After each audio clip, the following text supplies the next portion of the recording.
हे दोस्तों, आज हम बात करेंगे यदि किसी व्यक्ति के हृदय की नली में कैल्शियम अगर जमा है तो एंजियोप्लास्टी के दौरान क्या क्या प्रॉब्लम्स आती है। नलियों के अंदर ब्लॉकेज जब होता है तो वहाँ हम वायर क्रॉस करके बलून करके स्टेंट करते हैं, चूँकि एक रूटीन इशू होता है, रूटीन एंजियोप्लास्टी में होता है। लेकिन जब कभी इस ब्लॉकेज के अंदर कैल्शियम अगर जमा हो जाता है तो वो एंजियोप्लास्टी को कई गुना ज़्यादा टफ बना देता है, कई गुना ज़्यादा कॉम्प्लिकेटेड बना देता है। तो आज हम समझने का प्रयास करेंगे कि अगर ये कैल्शियम मौजूद है नली के अंदर तो क्या इंपॉर्टेंट प्रॉब्लम्स आती है और क्यों एंजियोप्लास्टी में फेलियर रेट बढ़ जाता है, क्यों टेक्निकल डिफिकल्टीज बढ़ जाती है। एक अलग वीडियो में इन डिफिकल्टीज को कैसे मैनेज करते हैं उस पर हमने बात करी, पर आज बात करेंगे प्रॉब्लम्स क्या क्या आती है।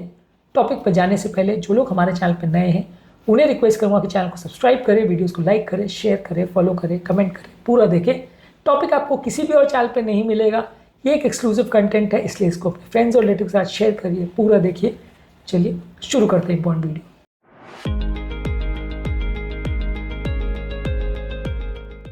सबसे पहले नलियों के अंदर जो कैल्शियम जमा होता है वो ब्लॉकेजेस के अंदर होता है या ब्लॉकेजेस के बाहर भी हो सकता है।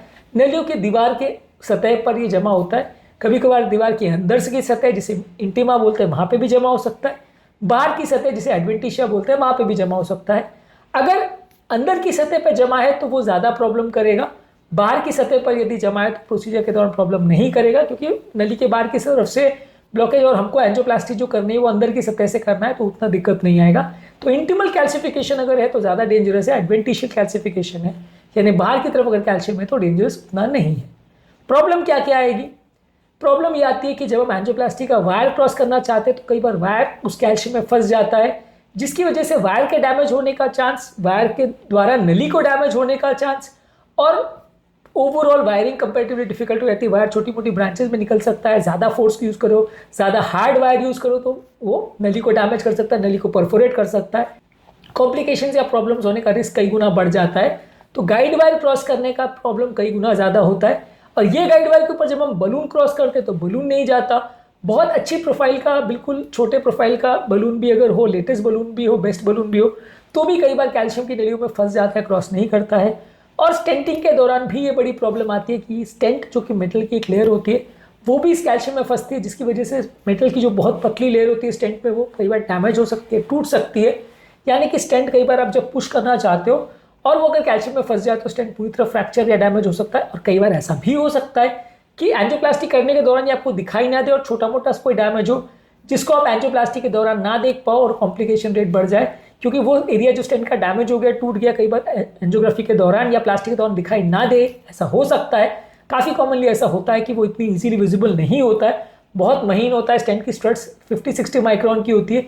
इवन मैक्सिमम जूम जो एंजियोप्लास्टी में अवेलेबल होता है उसके साथ भी आप देखोगे तो कई बार इस तरह की फाइंडिंग्स मिस हो जाती हैं। तो कॉम्प्लिकेशन रेशियो बढ़ जाता है क्योंकि फाइंडिंग्स मिस हो जाती है और पेशेंट को प्रॉब्लम्स बाद में जाने का, स्टेंट के रीब्लॉकेज होने का चांस कई गुना बढ़ जाता है। इसके अलावा कई बार कोई एरिया में इतना ज़्यादा कैल्शियम भी हो जाता है कि वहाँ पे स्टेंट या बलून क्रॉस करना इम्पॉसिबल हो जाता है। तो वहाँ पे लेज़र रोटाब्लेशन या इंट्रावैस्कुलर लिथोट्रिप्सी, जिसको हमने अलग अलग वीडियोज़ में एड्रेस किया है, उसके द्वारा एंजियोप्लास्टी की जाती है। तो ये इशू को भी प्रॉपरली समझ लीजिए कि कई बार इम्पॉसिबल भी हो जाता है एंजियोप्लास्टी और पेशेंट को बाईपास के लिए भेजना पड़ता है, या हायर एडवांस टेक्निक द्वारा आपको एंजियोप्लास्टी करनी पड़ती है जो कि काफ़ी कॉस्टली भी बना देती है एंजियोप्लास्टी के प्रोसीजर को। इसके अलावा कई बार ऐसा होता है कि अगर आप वायर या बलून कुछ क्रॉस कर रहे हो और अगर वो बहुत ज़्यादा रेजिस्टेंस प्रोड्यूस करता है तो उसकी वजह से आप जो एरिया को एक्सपैंड करना चाहते हो बलून द्वारा वो हो नहीं पाता। इसकी वजह से स्टेंट कई बार क्रॉस नहीं हो पाता। स्टेंट अगर क्रॉस कर लिया तो स्टेंट कई बार पूरा नहीं खुलता, स्टेंट के कुछ स्ट्रट्स या उसके तार टूट जाते हैं, प्रॉपर एक्सपैंड नहीं होते। अगर प्रॉपर एक्सपैंड नहीं होंगे तो बहुत ज़्यादा चांस है कि स्टेंट में रीब्लॉकेज आ जाएगा। प्रॉपरली एक्सपैंडेड स्टेंट अगर होता है तो उसमें रीब्लॉकेज का चांस 5% होता है। जब वो सब ऑप्टिमल एक्सपेंशन वाला स्टेंट होता है तो रीब्लॉकेज का चांस कई गुना ज़्यादा यानी 15-20% या उससे भी ज़्यादा हो सकता है। डिपेंड करता है कि कितना कम एक्सपेंड हुआ है और कितना ज़्यादा वो एरिया हार्ड है। तो ये सारी चीज़ें कई बार प्रोसीजर में कॉम्प्लिकेशन रेशियो और लॉन्ग टर्म प्रॉब्लम्स आने का चांस कई गुना बढ़ा देती है।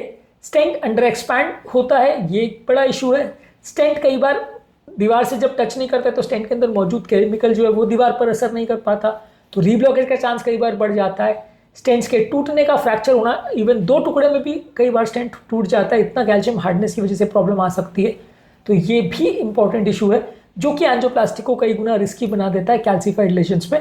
और ऑब्वियसली ये सारे प्रॉब्लम जब होते हैं और स्टेंट डैमेज होता है तो रीब्लॉकेज का चांस कई गुना बढ़ जाता है। प्रोसीजर के दौरान नली में कॉम्प्लिकेशन होने का चांस, नली के परफोरेट होने का, पूरी तरह फट जाने का, या कोई कैल्शियम की वजह से बलून का या वायर का या स्टेंट का टुकड़ा टूट जाए और छटक के दूसरी जगह चला जाए, जिसको डिस्टल एम्बोलाइजेशन बोलते हैं। ये सारा रिस्क भी कई गुना बढ़ जाता है कैल्सीफाइड नलियों में।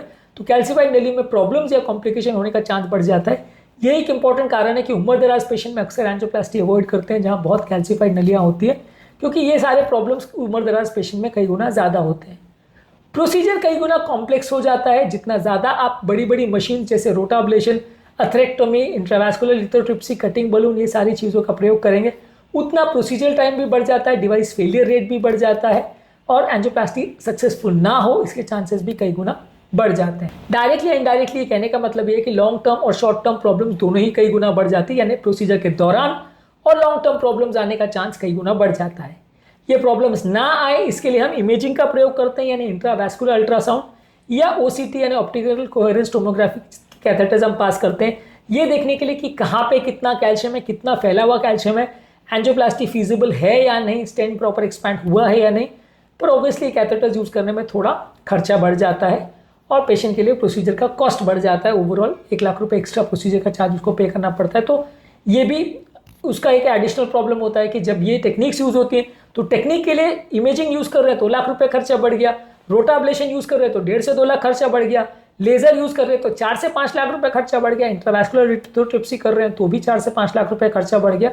तो एंजियोप्लास्टी का कॉस्ट कई गुना बढ़ जाता है। तो पेशेंट को कॉस्ट के टर्म्स में और कॉम्प्लिकेशन के टर्म्स में भी कई गुना ज़्यादा खर्चा बेयर करना पड़ता है। बहुत सारे हार्ड बलून्स भी आते हैं, कटिंग बलून्स है, रिजिड बलून्स है, नॉन कंप्लाइंट बलून्स है, ये सारे बहुत कॉस्टली आते हैं। तो ये सारी बलून्स भी जब यूज़ होते हैं तो 30-40 हज़ार एक बलून का कॉस्ट होता है। तो ये सारा भी प्रोसीजर का कॉस्ट कई गुना बढ़ा देता है। शॉर्ट में बात कर लेते हैं कि ये सारी चीज़ों को मैनेज कैसे करते हैं।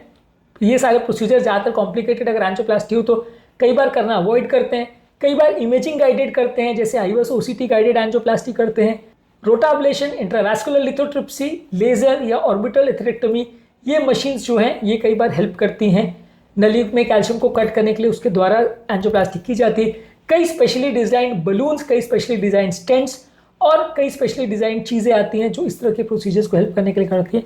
उसके बावजूद भी रेगुलर एंजियोप्लास्टी के कंपैरिजन में इस तरह के केसेस में सक्सेस रेशियो कम रहता है, प्रॉब्लम्स होने का चांस ज़्यादा रहता है। ये सारी चीज़ें समझना आवश्यक है। तो बेसिकली नली के अंदर कैल्शियम जमा होना एक बड़ी कॉम्प्लिकेटेड समस्या है, बहुत सारे प्रॉब्लम्स वो क्रिएट करती है, जिसे मैनेज करना एंजियोप्लास्टी के दौरान अक्सर बड़ा मुश्किल हो जाता है। इस कॉन्सेप्ट को समझना आवश्यक है। उम्मीद करूंगा कि आज के टॉपिक में कुछ नई बातें जानने को मिली होगी। कैल्शियम को कैसे मैनेज करते हैं ये अलग अलग वीडियोस में हमने डिस्कस किया है, उनको भी ज़रूर चेकआउट करें। टॉपिक एंड करने से पहले जो लोग हमारे चैनल पर नए हैं उन्हें रिक्वेस्ट करूँगी कि चैनल को सब्सक्राइब करें, वीडियोज़ को लाइक करें, शेयर करें, फॉलो करें, कमेंट करें, पूरा दें।